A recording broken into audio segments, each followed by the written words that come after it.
Mr. Speaker, I join with my colleagues on this side of the House and Mr. Schuman in supporting Budget 2023.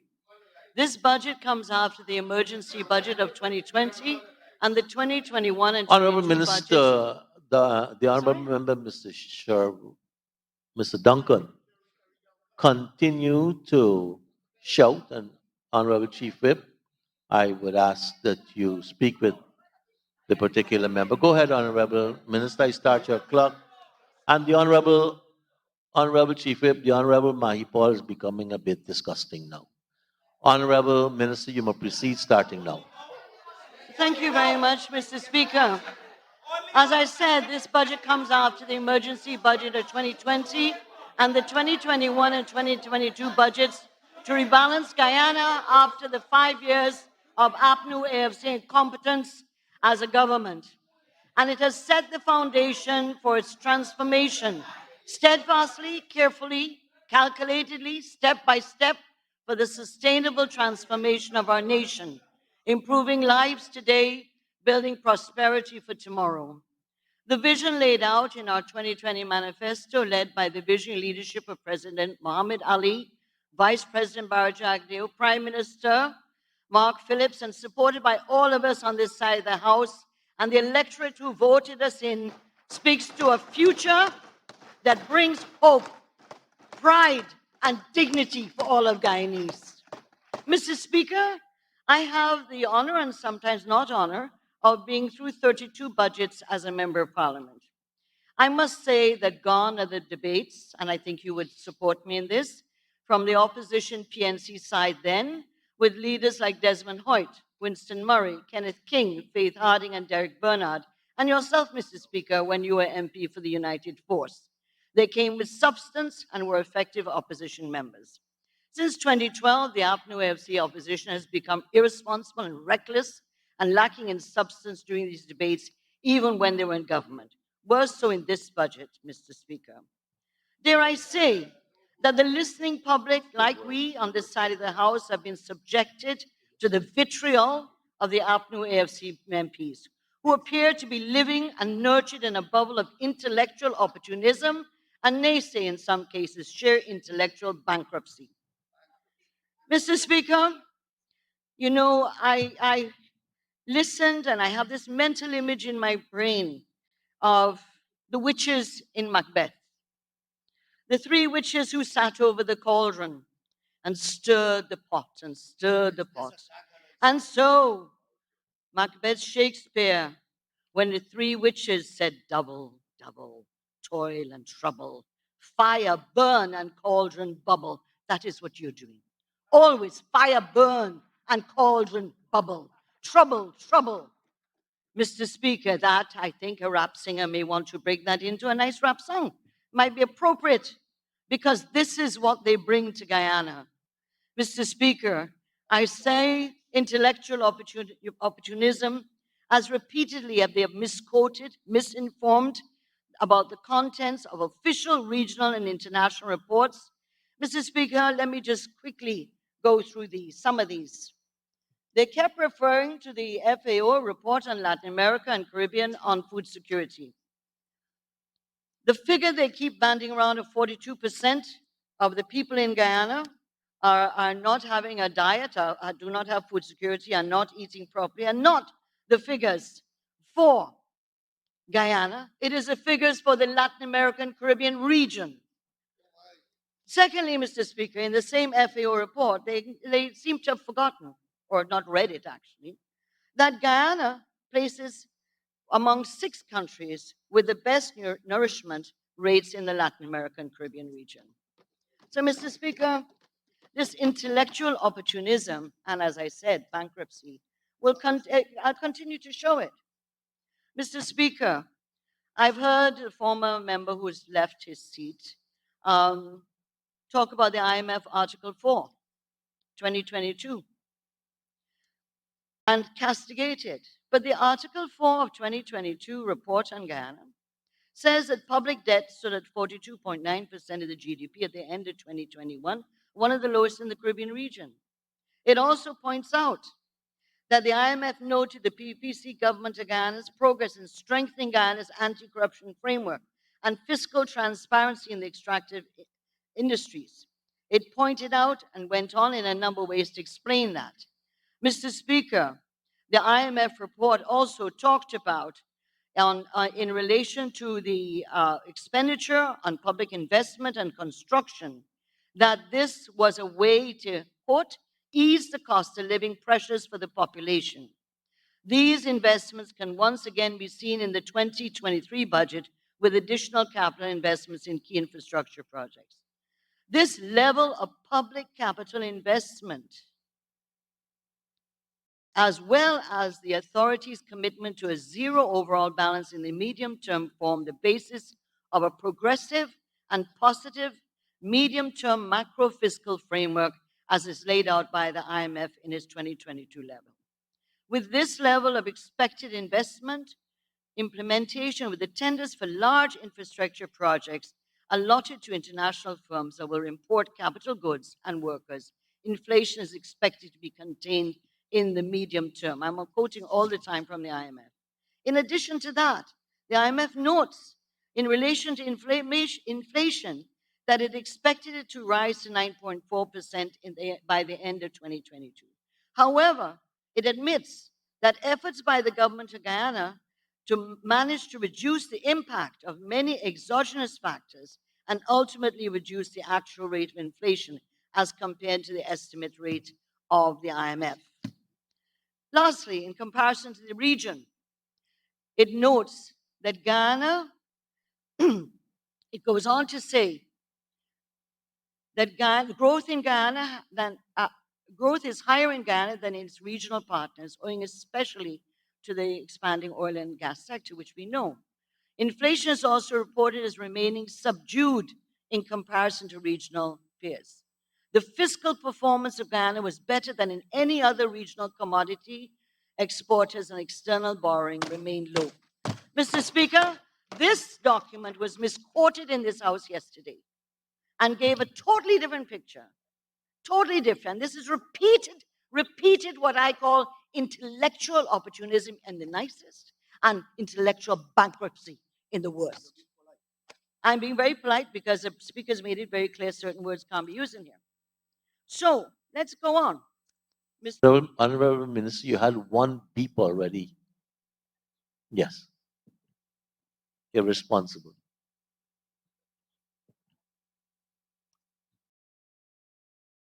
Mr. Speaker, the study of the socioeconomic impact of the closure of Gaisuco sugar estates on sugar workers in Guyana, an ILO document, which was published in January 2021 and was done by the University of Guyana as a contractor, Green Institute. This document, despite what the Honorable Member, Mr.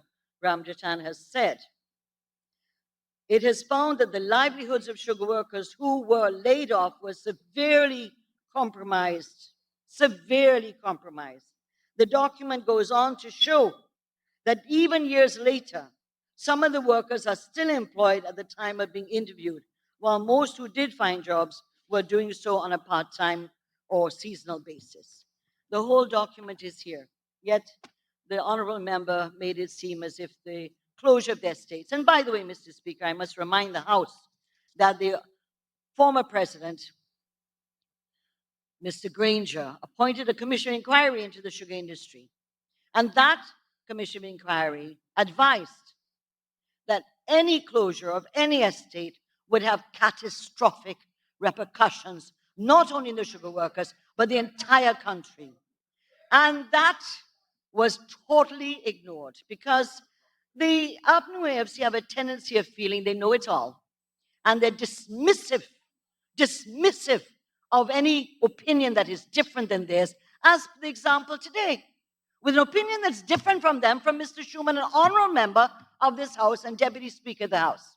This is a trend in the DNA of the APNU AFC. They cannot take people with different views.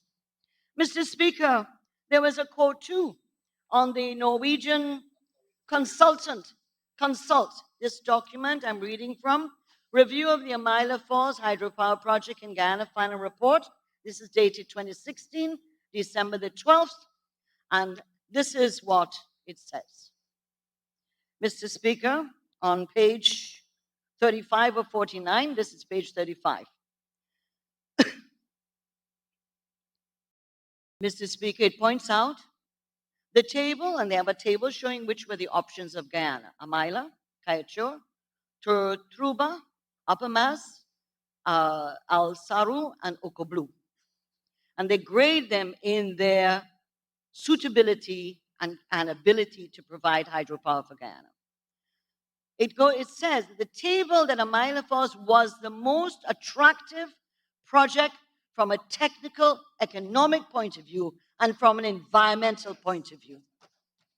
Yet people quoted Norwegian report and distorted and totally conveyed the wrong impression. Mr. Speaker, all of these documents, Mr. Speaker, I will lay over because I sincerely hope that the honorable members will read. Mr. Speaker, the conclusion on page 37 says, from a financial and economic point of view, the development of Amila Falls seems to be the optimal solution for meeting the electricity demand in Guyana, despite the risk.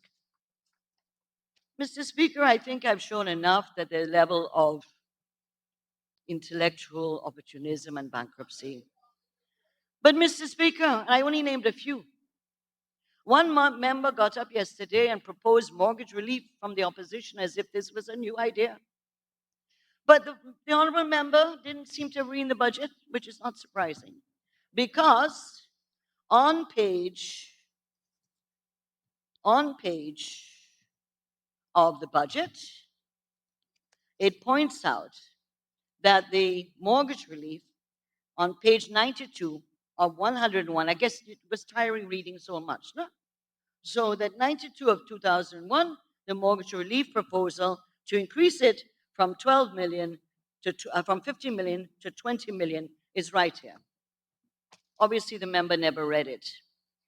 Mr. Speaker, I use the phrase intellectual bankruptcy because how does one explain when those on the opposite side, meaning APNU AFC, cannot imagine a Guyana that is on the move, that is transformed to be a modern model nation with a low-carbon, diversified economy, with transportation links, a new city, Deepwater Harbor, a new suspension bridge across the Demerara River, a new bridge across the Corentyne River, where our people can live in new housing schemes and new emerging peri-urban and urban centers, where we can produce food so everyone can have a healthy diet, where our children and grandchildren can achieve their dreams, and when no one is left behind, and we care for the elderly and differently abled under the banner of One Guyana.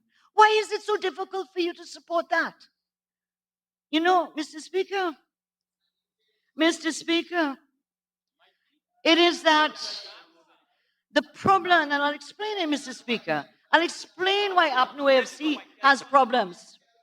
They have fed themselves a diet of a vision, a view that is consumed with victimology, fear, division, and race. Mr. Speaker, I have wondered why they couldn't imagine this. And not only can't imagine it, adamantly refuse to be part of it, be part of this vision, and refuse to be part of the transformation process. But worse yet, they try to undermine the progress, to halt the progress by whatever means. My conclusions are that the APNU AFC and their mother party, the PNC, has never gone through soul searching to really understand their role. They have fed their supporters a diet for over 50 years of victimology, racial division, fear, and fiction and untruths that they cannot extricate themselves from and change course. They are so buried psychologically, physically, emotionally, intellectually in this morass that they've created over the 50 years that they don't know how to extricate themselves. They don't even comprehend that they apologize for all the wrongdoings, all the rigged elections, all the victimology of other Guyanese, of all the violence that was portrayed in this country, and the worst and most recent, the 2020 elections. They may have a hope for the future. They may have a chance for the future. No, of course not. They won't. They have fed their supporters this. But the problem is, Mr. Speaker, they've descended to such depths of inequity, of depravity, that the more the Guyanese people want progress, and the more the people respond to the government's programs, whether housing, gold, grow, win, part-time jobs, small business grants, black-bellied sheep, and roosters, whatever you call those roosters, they go into a tailspin. They don't know what to do except to pull the one card left in the pack. The one card left in the pack. And you know what that is? Race. And yet they refuse to recognize how isolated they are. That the people are moving forward and they're caught, stuck, going at some mileage that they can't even catch up with the people. People want to move forward in this country. They don't want to be dragged constantly into this unpalatable cauldron of venom and toxicity. This cauldron of venom and toxicity. Our people don't want to hear this. They've had enough. The speeches in this parliament, this budget, people are saturated. They don't want to hear it anymore. They want to go on with their lives, to have a house with some land, a car, that their kids are able to get good education and access jobs, or create small businesses or farms, and fish. They want some gainful economic activity. Mr. Speaker, that the women and young women are not being left behind in this country. You haven't even read the signal right about what women are doing in this country. You haven't read it right. You're off course because you're blinded. You're jaundiced. You're looking at the country and the people with jaundiced eyes because it's all race-baited. Mr. Speaker, 60% of the gold scholarships are women, the recipients. 44% of the household recipients are female small businesses. And Mr. Speaker, the World Economic Forum's Global Gender Gap Index 2021 to 2022, Guyana ranks 35 out of 146 countries that was studied in the 2022. This is a significant improvement from a ranking of 53 in 2021. Imagine 18 spaces we jumped in 1 year. Imagine. How did we do that? Mr. Speaker, we ranked 17th globally for legislators, senior officials, and managers. Our literacy rate is an exceptional level. Guyana is tied for first place for enrollment in both secondary and tertiary education under the World Economic Forum. Guyana's health and survival. Guyana is placed first for sex ratio at birth and also placed first on the global scale for life expectancy with other countries. Yet, Mr.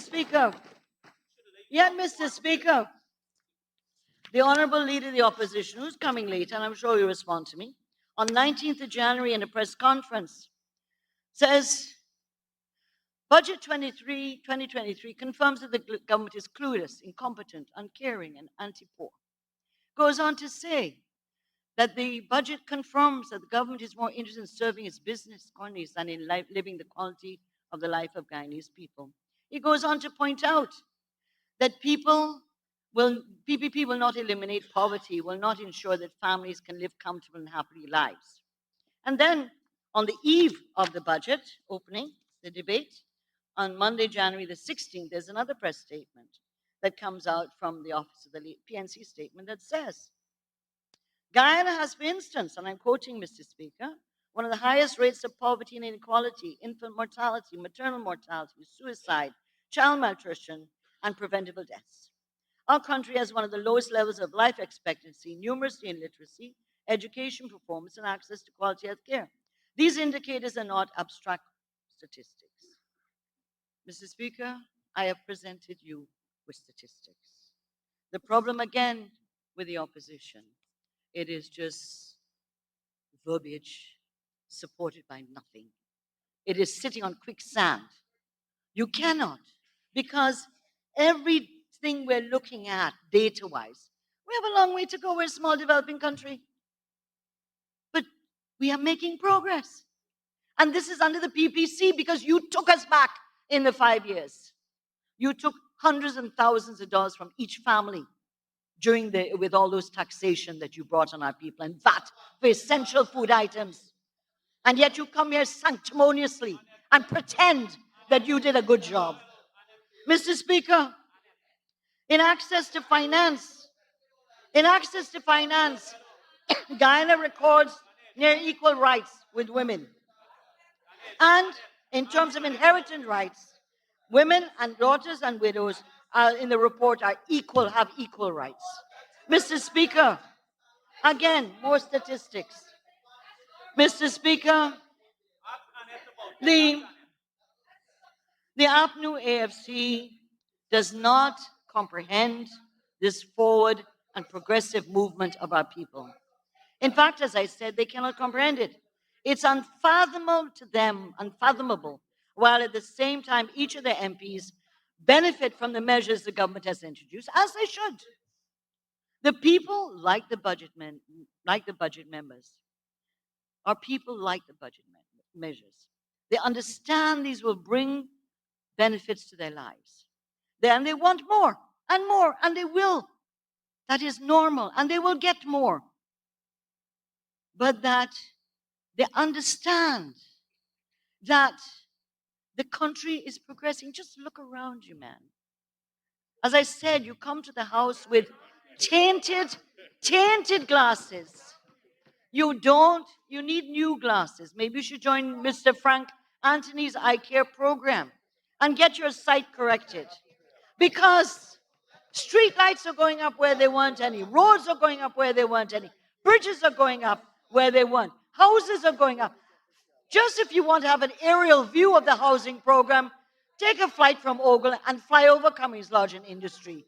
This is where you see progress. This is where, Mr. Speaker, our people will always want more. And we will produce, and we will give them as they deserve. But, Mr. Speaker, they know now, in 2023, that things are better and far, far, far better than under the APNU AFC. One member on the other side said the government had its boot on the necks of the people. Government, us. This was a Freudian slip, Mr. Speaker. It was the APNU AFC boot that was on the neck of the Guyanese people, that with 200 taxes took out $200,000 out of the pockets of each family, that scrapped the cash care program and took billions of dollars over their term of office out of the pockets of school children in our country. The country is alive. And the APNU AFC boot has been taken off the neck of the Guyanese people. Our people can breathe again, and they want to grasp the opportunities that are available to them. Mr. Speaker, the APNU AFC MPs came to this house and talk about friends and families and cronies. And my colleague Vikram showed how all of Guyanese are friends and families and new friends. But whilst the APNU AFC MPs desperately, in much of their presentation, was defending their record of government, they could not answer. If they had done all the things they claimed to have done, how come the Guyanese people rejected them at the electorate? How come they weren't brought back into government? Mr. Speaker, that's something they need to go and have a cathartic moment in their parties. Mr. Speaker,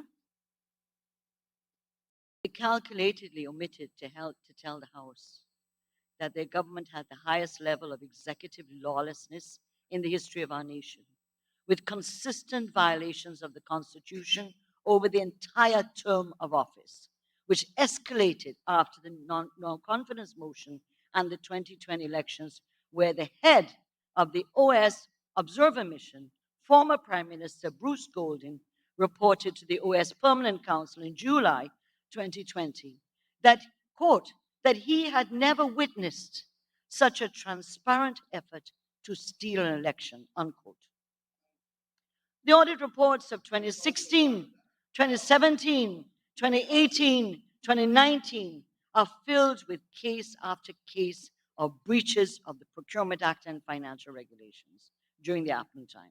The PPC report on the new Denver Harbor Bridge exposed the collusion of a minister and the entire cabinet to cancel a tender with over 20 foreign and local companies and give it the contract to a company that never bid and continued after the exposure, after the report of the PPC, to continue to pay that company an additional $126 million from the Denver Harbor Bridge Board.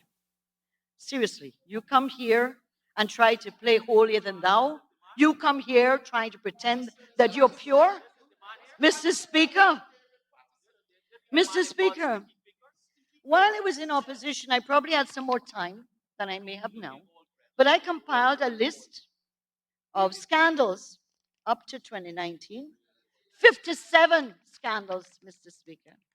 Please notice scandals with procurement, with executive lawlessness, with cronyism, and paying companies for money when they hadn't produced the work, etc., and paying their financiers.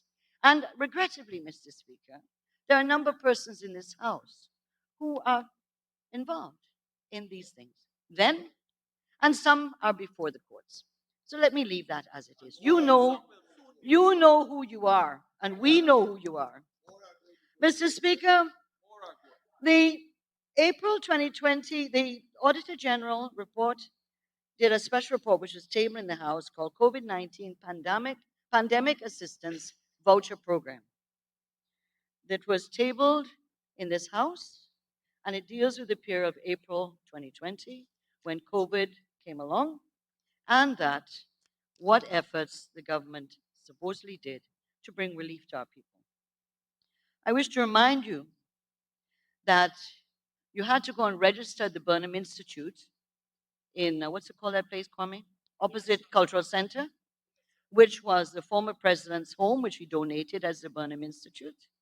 People had to apply there for the vouchers. What did the audit report find?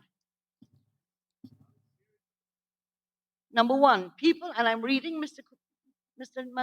Speaker, I'm reading, quoting, page, italics 3. This is in the executive summary. People who needed assistance were denied. Over 9,000 of the 11,000 qualified applicants did not receive vouchers. Mr. Speaker, out of 9,000 out of 11,000 never got the money. And officials have not explained why. The program excluded persons in the hinterland regions. Instead, they promised hampers. Number two, payments worth millions were not verified. Vouchers totaling 56 million were not checked before paying suppliers. This weakness could have resulted in overpayment to suppliers and eligible persons not given much needed relief. Three, vouchers not used were left unsecured. Over 3,000 unused vouchers valued at least $90 million were unsecured on a desk. As a result, the vouchers could have been easy access and used to obtain supplies. And it goes on to talk about the weak information data system to track and to keep records of what happened. This, of course, I'm sure will become an issue at the PAC. Mr. Speaker, what is clear? Mr. Speaker, they said repeatedly in this House that they came in and there was no money. Again, intellectual bankruptcy. Because we left, and all the Bank of Ghana and all the reports show that $780 million of foreign currency reserves were left in May 2015. And by 2020, August, it was down to around 200 million US dollars. Where the money gone? What did you do with it? You don't trouble your reserves. You're very careful with your foreign currency reserves. In fact, you're supposed to have you try to keep at least 3 months reserves in stock for a rainy day. Mr. Speaker, the other area that preserves us, helps us to have a rainy day and to save and to hold on to money. There's the gold reserve scandal, Mr. Speaker. I see someone writing all the time in the paper as part of the gold board. Sanctimonious as usual. But there's a gold reserve scandal. These are our assets of the people, our savings for a rainy day. We left 13 billion Ghana dollars worth of gold reserves. And Mr. Speaker, by 2020, it was less than 200 million Ghana dollars. And you know what it is? You know what they did? They took the money, the gold, and they sold it when the gold price was lowest on the world market. Lowest on the world market. So, Mr. Speaker, this is the height of incompetence, the height of irresponsible leadership. You took the two pillars that we have in case of instability, in case of exogenous factors that you can fall back on, and they exploited it. They squandered it with very little of a trail left. Mr. Speaker, the procurement laws, in contrast, Mr. Speaker, in contrast, the procurement laws have been upheld and the constitutional oversight bodies, the Audit Office of Ghana and the PPC are functioning. The judiciary is functioning. The Parliament office is functioning. The legislators are a different issue. The APNU AFC claim they got there with this race card that Indo-Guyanese are getting contracts. Honorable Minister, I have to play the time card. You need an extension. Mr. Speaker, I ask the honourable member be granted a 5-minute extension. Thank you, Honorable Prime Minister. Honorable Minister, you have 5 minutes to conclude.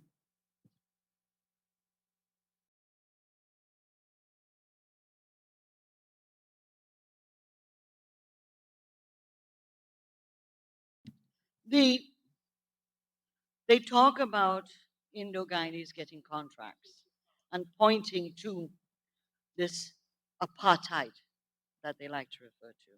But Mr. Speaker, I have a question. I sit in cabinet, I see contracts coming up. How am I to know that a company name ABC and JW and NNS or ABC? How do I know the ethnicity of a company?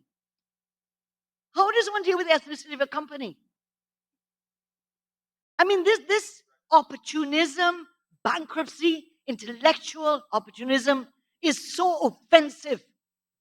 So offensive. As far as I'm concerned, and if you go to the thousands of small contracts at the local government level, regional and ministerial tender boards, contracts are given to all ethnic groups of a right to bid and be considered. And if responsive, they get the contract. Mr. Speaker, they make fun and make light of the increase on the threshold from 75 to 85. But this will bring for all taxpayers by the relief of deducting $85,000 for those of you who earn more than $85,000, over $1 million in relief in taxation. Mr. Speaker, they say there's nothing in the budget. And I can predict that when Mr. Norton gets up, the quotes I gave from the press statements will be the line he carries. Nothing there. Nothing to deal with poverty. Nothing to deal with this. The race card will be pulled out, and the cronies will be pulled out. Clearly, Mr. Speaker, they lack any comprehension of how the economy works and the budget's measures bring relief. I ask the honorable members to look at an excellent article in the Mirror newspaper by Dr. Leslie Ramsamy on the budget and the measures that affect the Guyanese people. And you will hear our luminaries coming afterwards, particularly my dear friend, Dr. Ashney, who will tell you how the measures, we are giving billions of dollars into the pockets of people. Unlike what you did, you took money out of people's pockets. We are putting money back in. And we've done it in 2020, 21, 22, 23, and for the next 20 years when we stay in government. Mr. Speaker, hope and optimism. Why don't they get it? 600 companies have been registered with the local content secretariat. 1,000 small contractors have been encouraged and assisted to get registered and bid for small contracts across the country.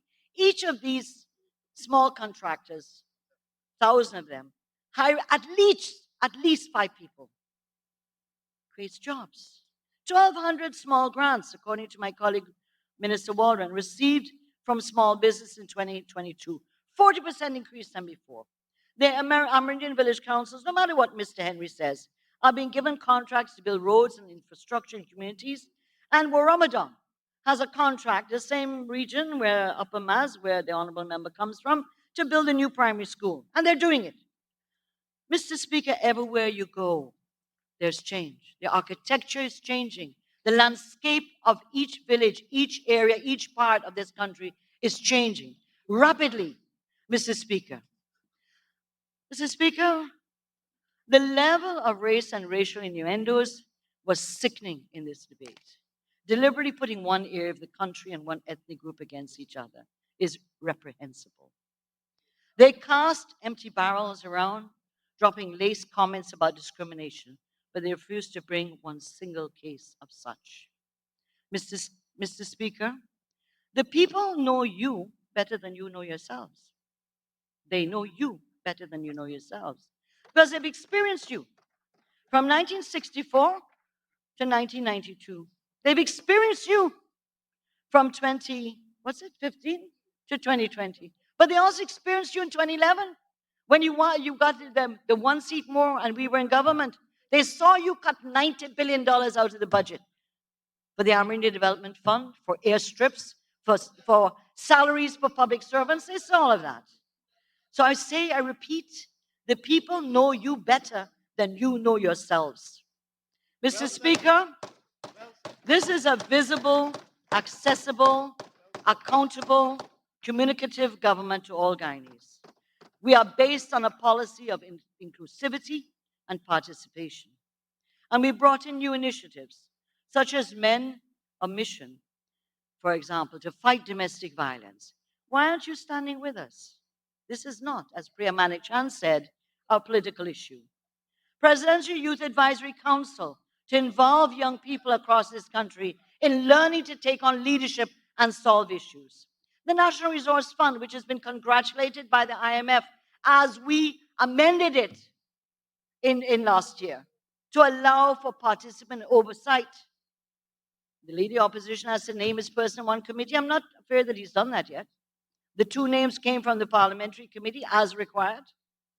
But Mr. Speaker, the one thing is that this issue of our oil revenue comes here.